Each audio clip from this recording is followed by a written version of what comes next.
How good are Jakub Mensik and Joao Fonseca?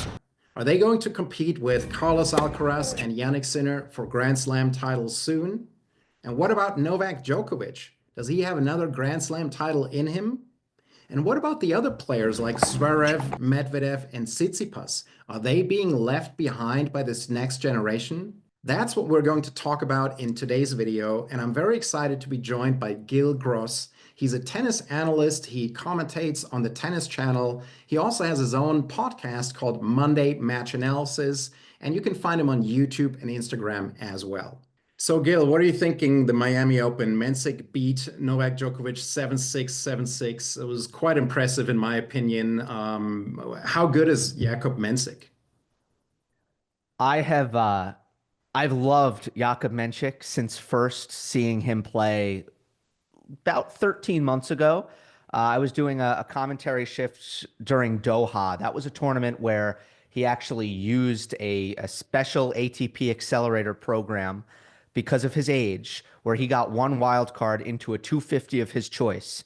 He chose Doha, he made the final, and that basically vaulted him into the top 100. And the first thing I saw was a serve that, if it wasn't elite at that time, it was very clear that it was going to be elite at some point in time because the technique was so fluid, the output was excellent, and he moves really well. You know, he's a great athlete for somebody who serves that big. So I did a draft, a 23 and under draft last fall. It was before Fonseca started to make a lot of noise. I still knew about him, and I drafted him as my number 2 overall pick. But Mensik was my first overall pick. So this is a prospect who I've been very high on for a long time. I did not think he was ready to take that kind of leap, to come into Miami after losing in the semifinals of a challenger the week before. And, you know, he's still outside the top 50 at this time. To win a Masters 1000, that was not on my bingo card, but I'm not surprised that it's happened because Mensik, it was clearly a phenomenal prospect talent-wise. Yeah, he really is the real deal. Huh? I mean, I've had him on the radar. I was a little bit skeptical about his forehand. I had only seen him play so much. And when I saw him 6, 12 months ago, I just looked at some highlights. I didn't realize how big that serve is. I mean, that's probably the best, I don't know, serving performance. I mean, obviously we have, other guys there, but my feeling is he serves even better than Zverev, who's already like, a huge server. His first serve, Novak Djokovic is the best returner of all time, and Novak really struggled, returning that first serve and got him out of so much trouble. It's one match, right? But the technique is excellent on the serve. I mean, from my perspective, I'm a technical guy. That's a 10 out of 10 serve, combined with that height. Just absolutely incredible. Then his backhand is, also incredible, really solid. Down the line backhand is really impressive. He's got that short, compact motion, which all the new top players have, right? So he can take the ball early. He can take the ball early on the forehand as well. I think his forehand can be a bit shaky at times. If he wants to win Grand Slam titles, might have to clean that up just a little bit technically. He hits it really well Agreed. from the backhand corner, in my opinion. Hitting inside out forehands, those are always really strong, even inside in, which is kind of goes hand in hand with the kind of technical slight weakness that I would see in his forehand, which is something we call over rotation. And players with over rotation, they struggle a little bit more on the cross court forehand rally, but they can hit it much better from the backhand corner. And Zverev is actually a little bit similar in that pattern. His forehand is much better from the backhand corner and struggles a little bit more in the forehand cross-court rally. But that being said, his forehand is, I mean, he's got all the firepower on that side. So if he can just clean up those errors, I think, he can be a real Grand Slam contender. I agree. It's going to be all about the forehand and can he up the productivity off of that wing? Because that's where right now, looking at the landscape of the top players, you don't have a lot of vulnerable forehands in there. You have great forehands at the top of the game.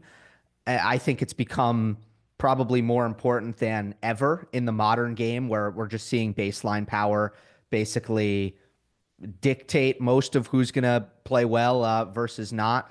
Um, but it was fascinating to watch at least Menchik's last two matches against Taylor Fritz in the semis and Djokovic in the final.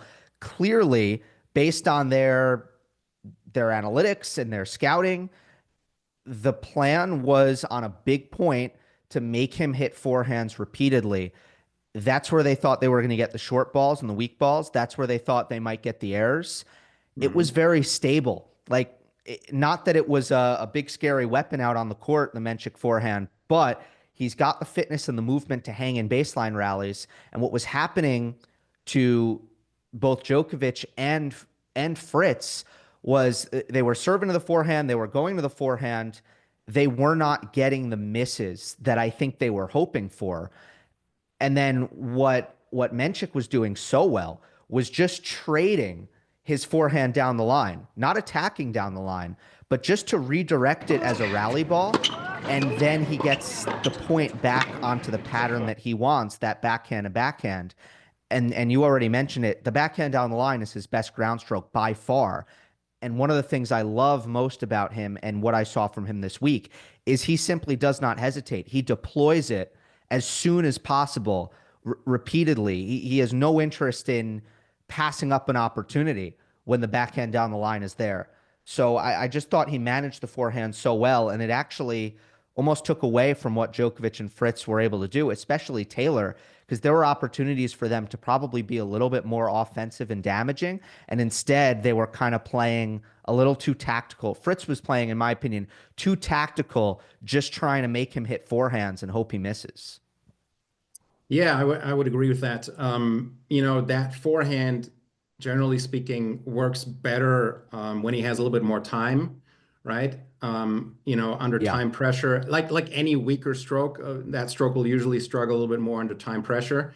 And I felt like both of those guys were not putting enough pressure on that forehand. They were hitting to the forehand, but not putting enough pressure on it. I kind of maybe they thought just consistently hitting to that forehand is good enough, but it wasn't good enough, right? And but I still think, I'd love to hear your opinion, but I think Djokovic, obviously, he wasn't really at his best. He played good in this tournament. I think he played quite well in a lot of the rounds. In the finals, he was maybe a little bit tired. Either the legs were tired, there was something with his eye. I'm not 100% sure, but he certainly wasn't at his best. And I haven't seen him play a tiebreak as weak as that first set tiebreak, in a long time. I mean, that's where he got really upset as well, because usually in the tiebreak, he dials it in, he doesn't miss, and he had probably like four unforced errors. So I do think Mensik needs to improve that forehand a little bit more if he wants to beat Djokovic at like Grand Slam level, right? At the top level. But that being said, it's his first big win on the tour. He just came onto the tour, so there's plenty of time for him to do that. Well, before we go to Novak, I want to ask you as a technical guy um, about Menchik's forehand a little bit more. So you Hmm. said there's over rotation. When I Hmm. was first looking at it, I thought, oh, his take back is way too low. It's such a low take Hmm. back. Then I watched it again, and it's almost like he has two take backs. He takes it back actually pretty high when I watched it closely, Hmm. but then he sort of brings it down Hmm. Hmm. and the racket tip doesn't point up. Yeah. So there's not a lot of leverage there to kind of get any sort of wrist lag or racket lag under the ball. And that's why Menchik's forehand statistically is basically the flattest in the world other than Demon Orr's and Manarino's. Hmm. Um, so like for me, it's almost like he needs to figure out a way to be fluid from that higher take back Hmm. as opposed to coming down and stopping the racket a little bit lower. Am I onto Right. something? Well, so basically, taking the racket back low right away, you lose a little bit of power because you're losing a little bit of gravity from the gravity drop, right? So, Hmm. but that's not a lot, and he certainly doesn't lack power on his forehand, I would say, right? If we look at his probably average forehand speeds, you may have looked at this closer than I have, but he can crank the ball, right? So power is, from my perspective, not his problem.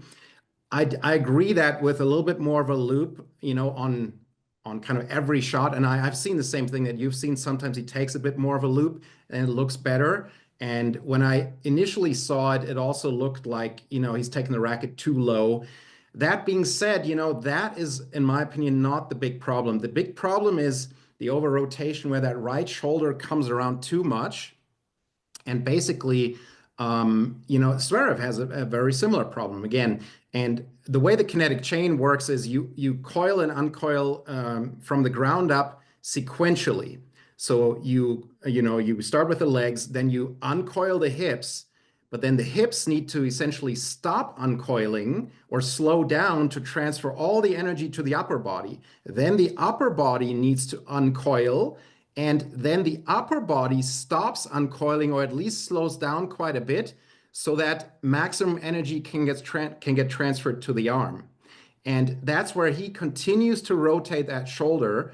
And what happens is the racket gets off track a little bit. And so it's kind of the shoulder and the arm are moving together instead of sequentially. So if you look at all the best players like Federer and Nadal, the shoulders would uncoil to about here. And now it's almost like the shoulders remain still, and then all the energy gets transferred to the arm. And so he doesn't quite have that. And you will see it after the shot. A lot of times that right shoulder is way far in front, and you'll see that with some of the top players on really high balls, but you won't see that kind of on the average shot that much. And so from my perspective, it's that, but there's another thing. He has a very inverted racket face on the take back. Okay, so Sinner has that as well. Now, if you have enough time, you can get that racket face flat to contact. And that's why Sinner also, his forehand is amazing when he has enough time. But if somebody really puts a lot of pressure on his forehand, for Sinner's forehand, with fast, flat shots, he will also tend to spray some forehands, right? And that's because that inverted racket face it takes a little bit longer to get it square to contact. So those are the kind of the two reasons why he's got that kind of slight weakness.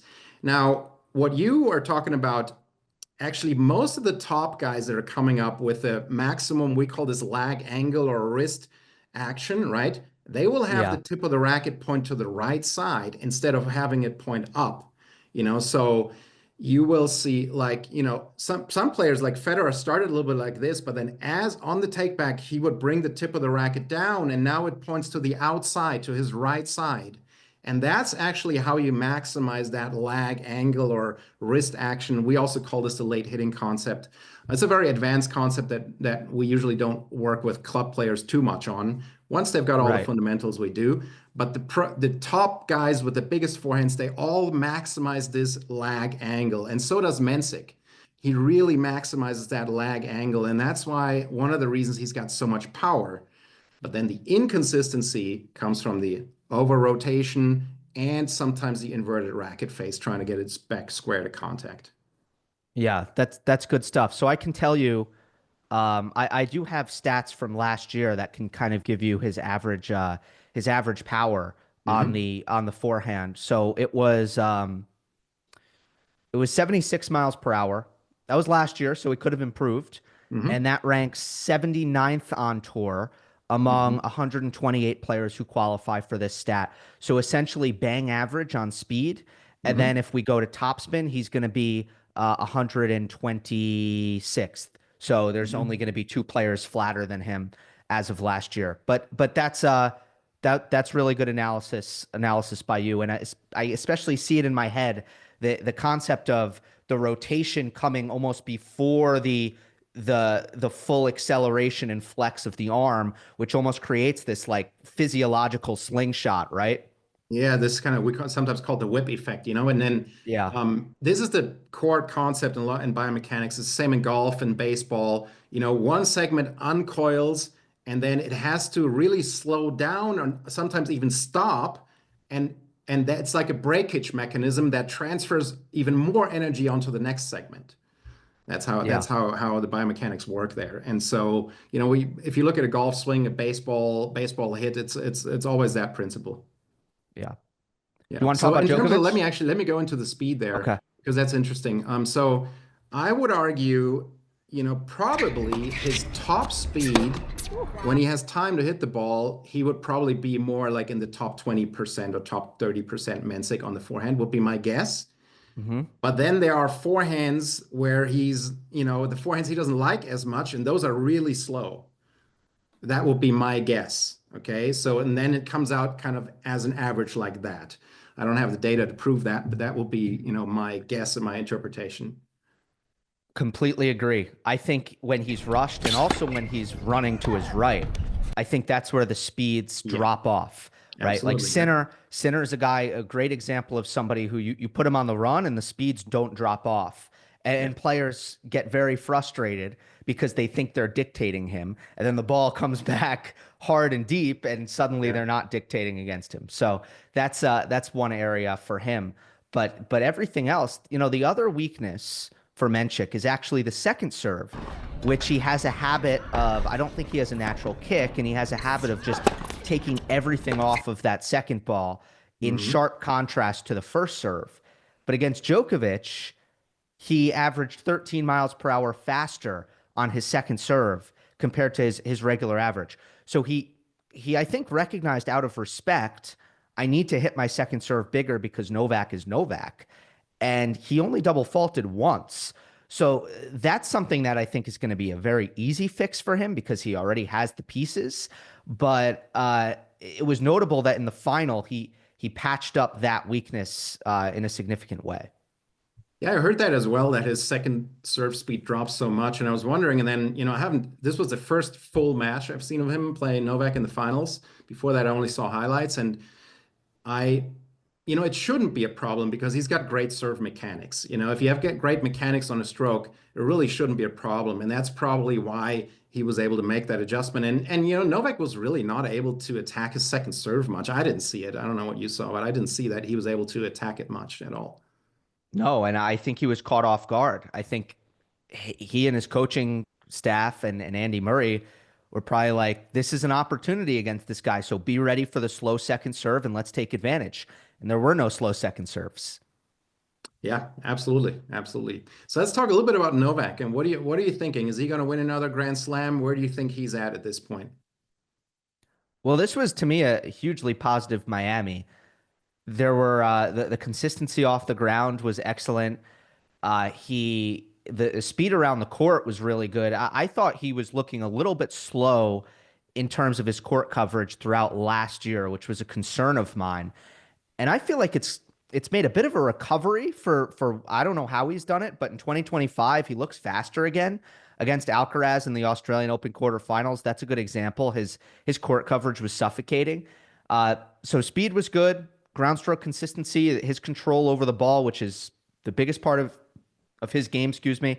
That was really good. And he was serving above 75% on first serves every single match. So he was in this incredible serving rhythm. Uh, the one thing that was shaky, in my opinion, was his cardio or his endurance, however you want to look at it. I thought when players were able to make it really physical against him, he struggled in this Miami humidity. That to me is the main reason why Mensik won the second set tiebreak, is because Novak lost his legs and they got into some physical rallies.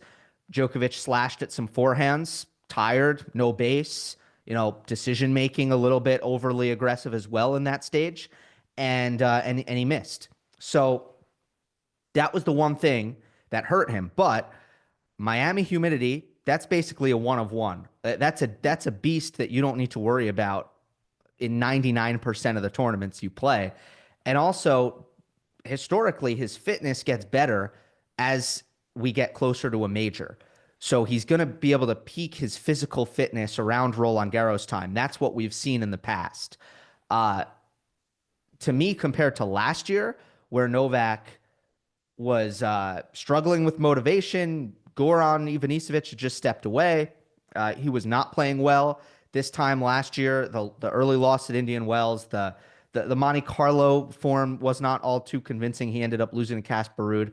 I think he's on a way better track, way better schedule here. And right now, I mean, we got to see what Sinner looks like when he comes back from the suspension.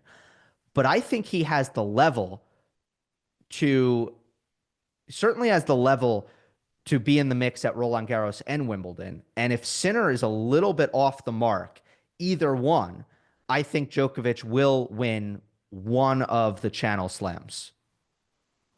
Yeah, interesting. I agree. I think his level was quite superb. Until the finals. The finals had dropped off a little bit, but due to, fatigue, cardio. I mean, he didn't play a lot of matches before this, right? In Australian Open, that was a while ago.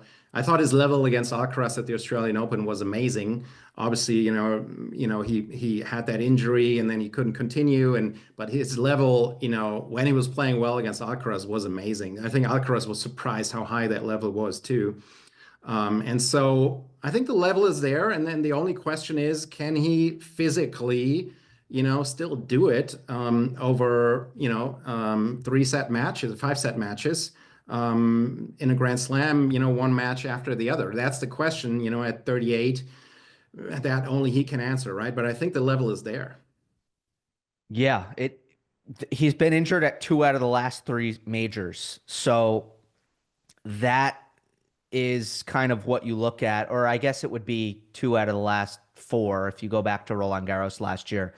No, two out of the last three. I was right the first time. Um, is that a pattern? Is that bad luck? Is that age catching up with him? I mean, it's a combination of both, but you're right. I mean, that's going to be the central question is what kind of thing do we get physically? But even the fact that that is where we're at is progress from last year where his level was more inconsistent than we've ever seen it. Yeah. Um, so it's a good thing. And I guess with the final also, the vibes were not good for many reasons. It wasn't a good day in the office, and you did have the eye sty, which he didn't really go into detail after the match, but I assume it didn't affect his vision at all, just knowing what I know about styes. But it's certainly uncomfortable, certainly can put you in a bad mood and frustrate you and take away some of your attention and your energy. The humidity was making it difficult for him to grip the racket, and the court was not giving him the traction that he wanted to on a couple of occasions with him slipping.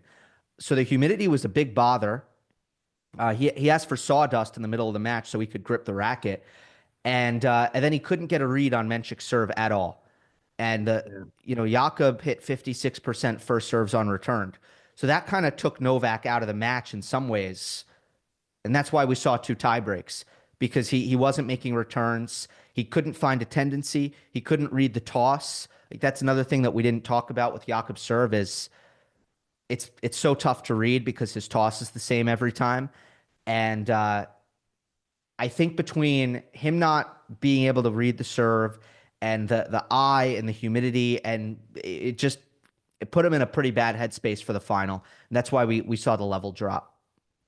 Yeah, and he's not used to not being able to figure out somebody's serve, right? He always figures No. out player's serve. So, and I agree that serve is incredibly big and incredibly difficult to read. That's a combination that is just, it reminds me of maybe Pete Sampras, huge serve and very difficult to read. I mean, Federer's serve was difficult to read, but was not as big, So if you have that combination, and I don't think, I mean, the only other players maybe Isner and Opelka where he would struggle returning first serves and the way he struggled against Mensik. Yeah, Hurkacz has served well against him at Wimbledon before over best of five. I think Hubie pushed him to five. But yeah, I think Menchik is going to have one of these serves where you're not really going to read it. Like you almost need to accept that it's going to be difficult. You're not going to get a lot of opportunities and hope he misses some firsts and you're able to break him on the second serve. Right now, the reason why Menchik is gettable and we don't expect him to be like, the third or a top three player in the world the rest of the way here. He still has some development to go is because players from the back of the court should feel like they can they can outplay him in rallies because of that weaker forehand side. Because while he's a great mover for somebody who possesses that serve, he's not overwhelming you with his ball striking, I would say, on the same level that Alcaraz or Sinner or Djokovic can from the back. And especially on the clay, I do expect him to struggle a little bit on the clay because on the clay, a big forehand is even more important than on the other surfaces. You already talked about how important it is in today's game. but on the clay, a big, heavy forehand is even more important. So I expect Mensik to struggle a little bit on the clay. That backhand down the line is not nearly as effective on the clay. So, that's I do expect him to struggle there a little bit. But then Wimbledon comes and that's where his game might be even better than on the hard courts. Maybe. Although, so the one thing I mostly agree with you. I'm 80% with you on the clay. The one thing is that the higher bounce is nice for him. I think he likes the higher bounce on his forehand. Mhm. Um, he can drive through it flatter, and it's a little bit more natural. Where when the ball is low, he doesn't really have that heavy RPM to kind of hit it fast and get it up and down in time. Um, but then also when the ball is hitting the court on the clay and it's a flat ball, it loses even more speed than a Right. surface that's more slick and the flat ball kind of goes through Yeah. more quickly. So that's kind of the balance for him. And then with Wimbledon, I would say like, can players use a backhand slice down the line at his forehand, keep the ball really low to his forehand, and that would be, I think, what players try to do to him. But the serve is going to be a nightmare. Even in the version of the grass now, which isn't all that fast, it's it still rewards offense, especially because players don't move quite as well on the grass. It still rewards offense. Yeah, absolutely. It'll be interesting. I do expect him to be a force on the grass for sure. I mean, I don't know how much he's already played on grass, but it sometimes takes a year or two to get used to it. I remember when Yeah. I first played on it, it's like a different game. It's just a totally different game. So but we've got the clay court season coming up, Gil, and we gotta talk about Alcaraz and of course Joao Fonseca, right? And what do you expect from these two players with the clay court season coming around? We know Alcaraz has been very up and down. So what do you think is going on there? What do you expect? Should we do Alcaraz first or Fonseca first? Let's start with Alcaraz then. Okay. I mean, I expect him to figure it out. I just don't know. I don't know exactly when. Would it shock me if his struggles continue for another 5 6 months? Not entirely. Like I think it can happen. It's tennis. He's not above that. That said, I'll always feel okay about Alcaraz because of his ability. His ability surpasses everybody else's in terms of raw materials. And if he gets the mental right and he's confident and he's making good decisions, controlling the ball at the highest level and not making a lot of errors, he's a nightmare to beat. And the clay helps him in a lot of ways. So I expect I expect that at some point he will find his level again and win big titles again in short order. But I think what's happened recently is I think there's a mental side and there's a technical side. The mental side is just about his toughness. How do you react when bad things happen in matches? And I think he's gotten pretty negative pretty quickly. I think the confidence has been somewhat fickle. There's been some panic. His reaction in terms of how he's playing when he gets negative and when he starts to sort of feel like things are going against him as he starts to hit the ball harder and harder. Usually that's counterproductive. In most matchups, that is. Like against David Goffin, that's counterproductive. He's the best, like one of the better pace redirectors and pace absorbers. So if you're going to hit it hard right at him, he actually likes that. You need to continue to be tactical and use the backhand slice and hit some high balls and some short angles. Like you need to keep thinking out there. And sometimes his mind shuts off when he's frustrated. He just starts hitting hard, makes more errors. Sometimes it's the wrong move tactically. So I think the resilience and the toughness has been lacking. And even if you're one of the best players in the world, bad stuff is going to happen in matches sometimes. You got to be able to deal with it. That's the first thing. On the technical thing, I have been mostly focused on his spot serving, which has always been somewhat of an issue. I think the difference recently is that the tour has figured out that the best way to play Alcaraz is with hyper aggression. And they have been focusing on rushing his plus one ball, his first ball after the serve, making him defend right away. and they've realized that that's what he doesn't like. And also, he's such a great player that you don't want to play him from neutral and you don't want to give him any time. So you better attack the return. The fact is, Alcaraz's lack of precision on the serve is allowing opponents to play that way against him. If he would hit his spots on the serve more consistently, you can't be aggressive on the return. Not in the men's game. Like that's not a tactic that is usually even an option.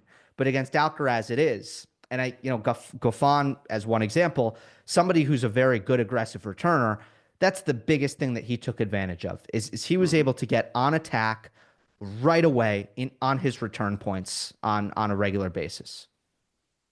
Yeah, I agree with you. I think there's two things going on, right? Like just like you said, the mental part, to me, my guess is, and say I don't know him, this has a lot to do with the high expectations that have been put on him. I mean, he won so much so early, and we all kind of said, okay, is he gonna, like people even said, is he gonna break Djokovic's record? When he just won a couple of Grand Slams, right? And because he has Hmm. that ability level, so I think and imagine being at that age and having that attention and winning that much. And so my feeling is there's just maturity that has to happen there. I don't know if it's really a lack of mental toughness, like the Spaniards usually are pretty mentally tough. I think he just needs to learn to deal with that pressure and these expectations probably. That being said, I agree with you. He needs to have kind of, and I don't often say this actually, but he needs to have a bit of a plan B, meaning like, not overhitting so much. He needs to just sometimes just put the ball in play and work the point a little bit more, and not try to solve his problems with even more power, right? So Right. I'm with you on that. On the serve, it's actually interesting. I actually thought coming into the season, they made a technical change, and I actually think the serve improved technically speaking. Agreed. The motion is more fluid. He had a big kind of pause in the kind of what some people call the trophy pose. I don't like that term, but he had that before, and it's gotten more fluid, and I actually expected him to do better with it. So. I don't think I think that will pay off in the long run once he overcomes these kind of mental hurdles, wherever they come from, expectations. Maybe he's just I mean he's never really had that much adversity maybe to deal with, as a tennis player. Even as he won so much so young, even as a junior, maybe he's just learning to deal with adversity, maybe. I don't know. No, I think that's exactly it. And you know, you look at some of the situations that he's come through as a young player. Um, he's played best with low expectations, which is typical of a tennis player. Pressure is poisonous usually, in general, but at a certain point, you learn how to deal with it better. Alcaraz has shown to be mentally tough. He's shown to be a quick learner in patches. I think what I haven't really seen from him is how he's played. Like if you look at, for example, the Djokovic Alcaraz head to head, it's been a competitive one. Novak has gotten the better of it as a whole, but the underdog has won in those matchups time and time and time again. Like you think back to a few years ago, everybody thought it's Clay Alcaraz is going to beat Djokovic at Roland Garros. He cramps in the third set. Hmm. Then everybody thought it's grass, it's Wimbledon. Djokovic is going to win this one. Alcaraz won it in Right. five. Throughout that rivalry, the player with the lower expectations has been winning the matches. I have had a horrible record of predicting who's going to win those matches. Not that I always go with the favorite, but it's almost been like reverse of logic is who wins between them. And that has to do, I think, with Alcaraz's performance and his ability to deal with the expectations. And then we saw Djokovic at the Australian Open as soon as he got hurt, no expectations. Zero. I'm injured. I'm not supposed to Right. win. Yeah. Yeah. And And then he and goes for he his shots, right? He really, whenever he's exactly. slightly injured, he starts hitting the ball harder, and that's actually better for him. It's typical though. This happens for a lot Yeah, of players. Yeah. exactly. And then the movement came back and it was a really difficult situation to deal with for Alcaraz. As far as the plan B though, the one thing I want to add to that, he's the fastest player in the world. So this is another thing that I've talked about periodically. if you're the fastest player in the world, you should probably have a mode where you go into can't miss, no Mhm. mistakes. He doesn't have that function. Yeah, like against the Goffins of the world, at least I would say, right? If if he's playing semifinals of a Grand Slam against Sinner or Djokovic, it's that my belief is usually your A game has to be better than the other player's A game at that level. When both of them like a plan B is most likely not going to do it at that level. But when he plays the Goffins of the world and he's not in great form, that's when a plan B absolutely makes a lot of sense, in my opinion. I agree. I think that's spot on. All right, so let's move on to, the Brazilian sensation, Joao Fonseca. So much fun to watch. I've been watching him for years now, even when he came up as a junior. And I mean, that guy hits the ball from the baseline. To me, that's Alcaraz level, that the potential he has from the baseline. And there was I was not there, but the atmosphere in Miami must have been incredible with all the Brazilians there. I used to live in Miami. I know what it's like there when the South Americans play and it must have been absolutely incredible. So, what do you think about Fonseca? It was bonkers. Yeah, Fonseca continues to just kind of blow me away. I think first of all, the big challenge for him is what we were just talking about with Alcaraz with expectation, because he's now he's an 18-year-old and he's already getting a ton of the attention, the stardom. I was at the Phoenix Challenger and I was just in that environment around Fonseca, even just watching his interactions with fans. You have people trying to pay him compliments saying you're going to be number one in the world in 2 years. Like I actually heard people telling that to him. So he's constantly hearing that stuff. Yeah. And I asked him about it, and he said, I try to not look at the media too much because there's expectations and pressure that come from that. But there's really no avoiding it. Like even when he goes to sign autographs with fans, he hears stuff like that. So first of all, I think he has a great support system. He's got I think a very good family and a very good team of coaches who he kind of has a almost like brotherly relationships with that will help him sort of. They also understand the perils of this quick rise and what it can do psychologically. So that's I think one of the big focuses for him. The other point I'll make, all of the success he's having right now on tour, which is significant. If you look at his win-loss record since last December when he won the Next Gen Finals, it's outstanding. He's been a winning Mhm. machine. He's won 3 titles. He's won Next Gen. He's won the Canberra Challenger. Sorry, 4 titles. He's won the Buenos Aires 250. He's won the Phoenix Challenger. He's doing all of this with substandard leg strength. His legs are not pro tennis player legs yet because he's 18 and he needs to spend more time in the gym, and he will, and he's not there yet. That's how talented he is with his ball striking, which is the main thing that stands out. But also, the serve's pretty good. The volleys are there. He's hitting drop shots. He's developing every shot that there is to develop right now, and everything technically speaking is at a pretty high level. So I think he's on. He actually reminds me a little more of Yannick Sinner than Carlos Alcaraz because it can be a pretty simple game. I think the Mhm. aggression levels might be closer to Alcaraz, at least now. But Sinner was there as well as a younger player. He's kind of scaled it back when he got more trust in his legs. I Yeah, think as absolutely. Fonseca will start to trust his legs more, and maybe he will be a player who I guess it becomes more willing to rely on his defense. Right now, he can't play like that. But he's just remarkable. I think the forehand, as big as it is, overshadows the backhand at times because the backhand is really just as good. It's never going to do as much damage as a forehand, but it sets up the forehand quite a bit. And I think if players are trying to shy away from the forehand because it's so big and just go to the backhand, he'll hurt you there just as quickly.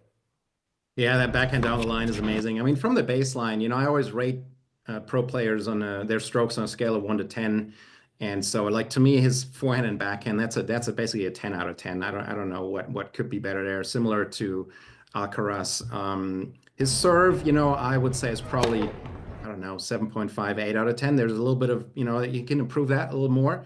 Yeah. I haven't looked at that much technical detail of it. I will for future discussions, but it's definitely not at the level that his ground strokes, are at. And then I agree with you on the movement.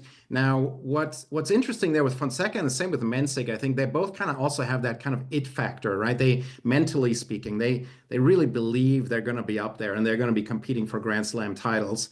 And you could see what Mensik did against Novak, his first ever Master final on the ATP Tour, his first ever Masters final, and he just under so much pressure just hits big serve after big serve, and it just doesn't phase him, So and Fonseca has that as well, I believe. That deep down belief that I can beat these guys. I'm going to be up there at the top of the rankings one day, and that that is hard to teach, right? So they both have that. So I definitely see Fonseca, probably before Mensik even, I mean Mensik, well, I don't know with the forehand, we'll have to see. I have to look at that more how that develops, right? Fonseca, I Yeah. think 1 or 2 years of adding leg strength and being able to go 5 sets. You add that strength for 1 or 2 years, he might be ready to win a slam in like 12, 24 months, something like that. Would be my guess, I don't know how you view that. Yeah, I'm trying to be somewhat so for me, I'm almost trying to strike a balance as a pundit. First of all, I'm all in on Fonseca's long-term potential. And there's some pushback around that, like, oh, what has he accomplished yet? And it's like, look, you got to watch, you got to use your eyes and see what the potential is.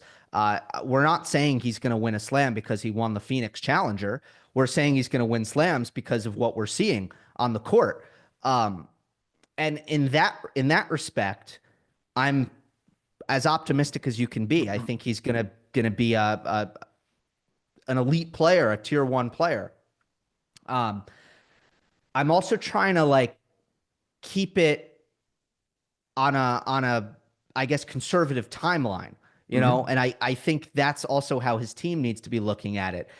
It's not about are we going to be doing it a year from now, or 6 months from now, right? Whatever the pace is, that's all right. So I think if he finishes this year around 20 in the world, that's an enormously successful first year playing on the main tour for a full season because he's never done it before.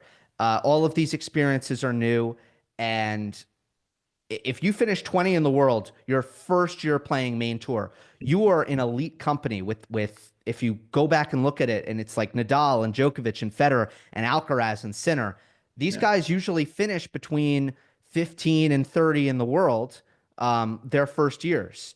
So I think that's where I set the expectation level for this year one.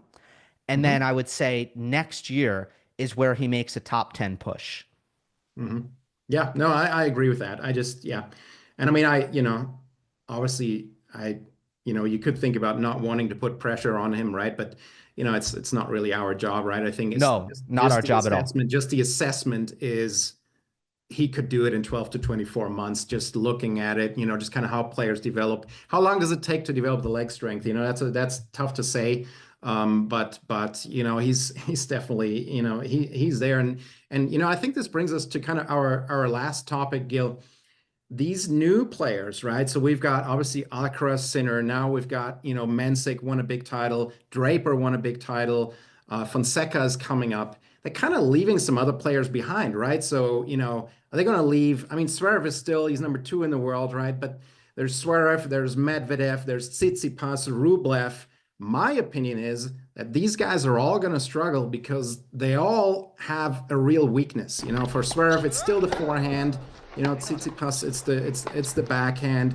Medvedev, it's the forehand and being so far behind the baseline. The new generation of players, they're all, as we talked about before, they have short, compact motions. They take the ball early, and you hit a hard shot to them. It comes back almost even faster because they can make the ball so fast with such short, compact motions.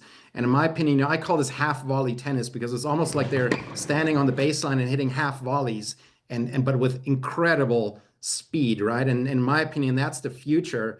And I think players like Medvedev, Tsitsipas, to an extent Zverev. He's a little bit further ahead than those guys, but need to make technical improvements or in general improvements to their game to be able to compete with these players for Grand Slam titles. How do you view that?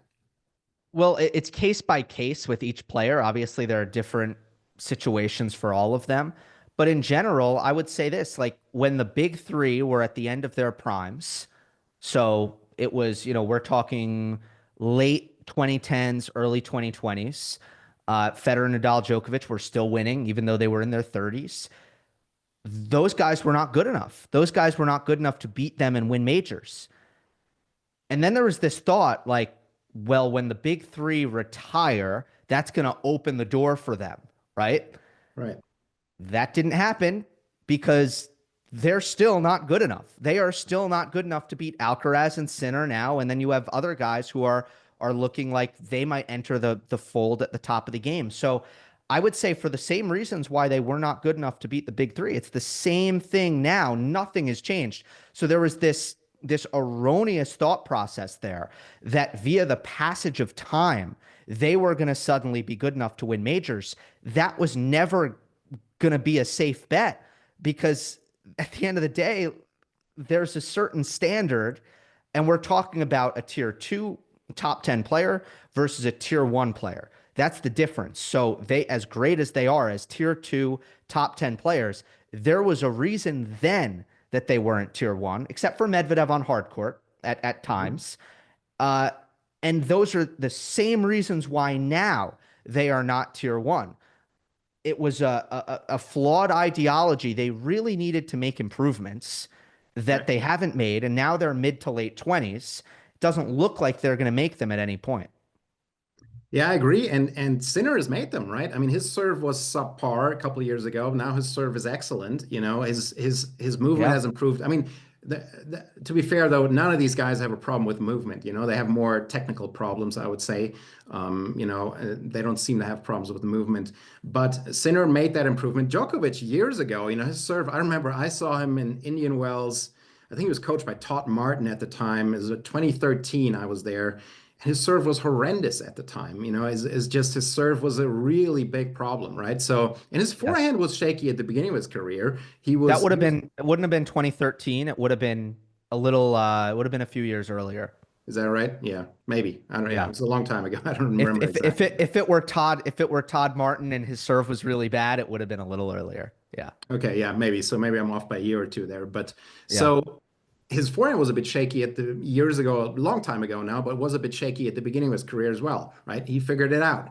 And so these guys have not figured it out. And I actually have respect for Zverev, who after the Australian Open final said, "Hey, I'm just not good enough to beat that guy the way he plays." And that's the truth right now. If Zverev improves his forehand, he's the closest for sure. Just that forehand needs to just get a little bit better, a little bit more consistent. For sure he's the closest, but yeah, at the moment, not. Yeah. The thing is with Zverev, it's about performing in these big matches. That's where he struggles. So he has I didn't like that he said that because I think he really desperately needs to look within himself and figure out or basically acknowledge that there are shortcomings right now mentally that where he's not bringing his best to these matches. Or if he does bring his best, he's not able to bring his best once he wins two sets. His first two major finals, he won two sets and then it collapsed. So I think, Mhm. you might look at it, Florian, as well, your forehand is not performing in those moments because of the technical problems with your forehand. I imagine it's a combination of both, where he's not Yeah. feeling relaxed enough. Um, Nobody would feel relaxed, don't get me wrong, but it's worse for Zverev than it is for other players. The nerve management is what he is a hurdle that he's going to need to overcome because he was certainly good enough to beat Dominic Thiem. Right. Um, and he No, might have I been, agree. you know what I I mean? agree. I agree to an extent, right? But yeah, he was good enough to beat Dominic Thiem. Both of those guys in that match, played horrendous kind of. It was Right. both of them were like had so were choking essentially, right? Well, let's talk about the Sinner match then. I Yeah. I agree that he is worse than Yannick Sinner, and he if Sinner plays his best match, he can't beat Yannick Sinner. I agree with that, but Zverev can still perform better. For Hmm. example, that third set, You have a guy in center who has been physically ill, cramped against Holger Rune after like a couple hours of play. Why are you playing way, way, way below your best level in a Mhm. third set when you can be extending the match and potentially putting Sinner's legs in peril? For me, it's That's perform at if you perform at your best and still lose, all right, too good. right. But I haven't. That's not what I'm seeing with Zverev. Yeah, I So think there's two. I think there's two sides to it, right? There's some interesting background there as well. So he struggled with his forehand, since he was young. I yeah, come from the same city, Hamburg, Germany. I played against his brother. I watched him play when he was 11, 12, 13, 14 years old, Sasha. And his forehand has always kind of been his weak spot, right? And I would say it probably was actually worse in juniors than it's gotten more stable. His brother, interestingly enough, had really big problems with his forehand, much bigger than Sasha. So it's kind of, I think it's in his head that under pressure, that forehand is not going to hold up. I think that's in his head. And so the question is like, do you get out of that over the mental side of things, or do you get out of that by tweaking the technique, right? And you can argue both ways. So, and the other part is the expectations with him were as high as they were with Alcaraz and Fonseca. Again, I was kind of there watching him grow up and play in all these tournaments in Hamburg at the time. And he was 13, he was playing against some of the best adult players in Hamburg, Germany, right? And yeah, so and so I think that's very kind of deep in his subconscious mind, that fear of my forehand is not going to hold up under immense pressure, under when Sinner bombs his shots at his forehand, or when the pressure is high from being in a Grand Slam final, right? It's a combination of these things, right? So it's deeply ingrained in yeah. his subconscious mind at this point, and that's why I think. So to me, that is more the source of the problem. I'm not sure a kind of a mental coach. I think a mental coach can help with that, but I think to really overcome that, he does have to make some tweaks to that forehand, and so that he feels more confident. Yeah, I think you try both if you're Zverev. Right. Anything, right? Throw the kitchen sink at it. Right. Uh, are you familiar with Tennis Insight shot quality Yes. metrics? Yes. Of course. Yes. So he's one of the top forehands in the world on shot quality over the course of the year. And that is because when you dig into the numbers, he is he really, really high consistency. So forehands percent in, very high. Doesn't fall back too much on speed either, which just kind of goes to show you it's the big moments more Mhm. than anything that he Yeah. loses trust in that shot. And I know he said he acknowledges the problem because he knows that against the top players in big matches, not only has it maybe broken down, but there's been passivity also, where he's not going after it and he loses all of his offensive game. And against top players, Mhm. that's going to cost him. So he's trying to be more daring also under pressure, which comes down to trust and confidence. And right now, by the way, he's in a very pressurized situation because this is not going to happen for him after struggling the last couple months. But with Sinner's suspension, now he has a chance to be number one for the first time. Right. That's a Yeah. big deal. Yeah. Yeah. Yeah. And how does he respond? I think that's a big reason why he struggled, to be honest.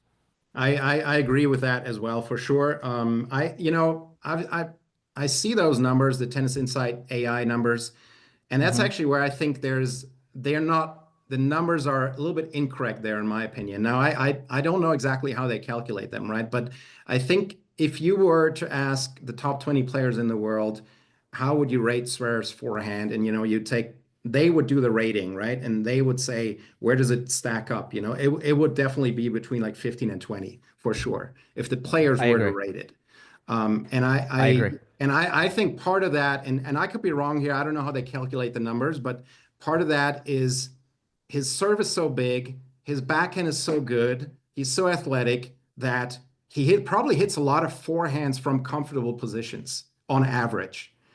And that might be pushing his numbers up there when you look at the shot quality. Because if you hit a lot of forehands from good positions because your serve was so good or your backhand was so good, then obviously it's a little bit easier, But I would have to know exactly how they measure that. But so that's my guess. But if you were to ask the players, I'm pretty sure to rank the forehands, he would come out at like the bottom of the top 20 if you were just to look at the top 20 players and the forehand strength.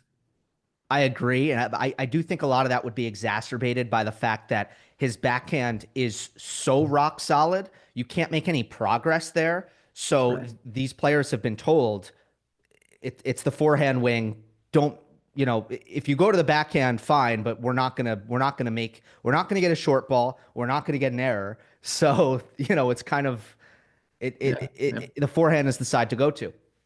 Um, I would say I can tell you that shot quality, it does take into account the position of it, at which you're hitting. So if you're in a Hmm. defensive position and you come up with a winner, you do get higher shot score than if you have a sitter and you hit a winner. So it is smart enough to see that stuff, but I also think there could be a lot of truth to what you're saying, in terms of the score being bumped up because he's not having to rely on hitting as many uncomfortable, particularly neutral forehands in rally, compared to other players. Yeah, I mean it's fascinating stuff. So yeah, I really, enjoyed chatting with you, and I think there's a lot, coming this season that will be very interesting to follow. I know you're always on top of these things, and yeah, look forward to chatting with you again. Yeah, this was excellent, Florian. Had a great time. And yeah, hopefully we do it again. Cool.